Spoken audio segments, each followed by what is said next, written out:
ce pourquoi il a dit de faire comme ça. Et qu'est-ce que comme ça là veut vraiment dire, lui seul le sait. Et ce qu'il a voulu dire est tellement riche, complexe, qu'on ne finira jamais de découvrir, comme le dit Paul. Tant que nous sommes sur la terre, nous voyons tout partiellement. Dans chaque situation, ce qu'il a voulu dire, c'est autre chose.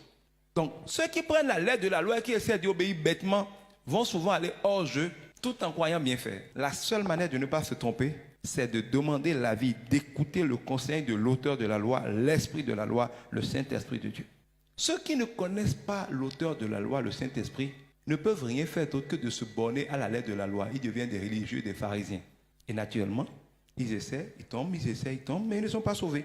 Mais le privilège des chrétiens, c'est de connaître Christ, l'auteur et l'esprit de la loi, et donc de pouvoir ne pas s'arrêter à la loi, mais aller demander l'avis de l'auteur de la loi qui habite en eux. Quand tu veux faire quelque chose, au lieu de dire qu'est-ce que la loi a dit de faire, tu devrais d'abord dire Saint-Esprit de Dieu, je fais quoi? Et il te répond. Le problème, c'est que la plupart des croyants ne croient pas. La plupart des chrétiens ne croient pas que Christ est là et répond quand on lui pose des questions.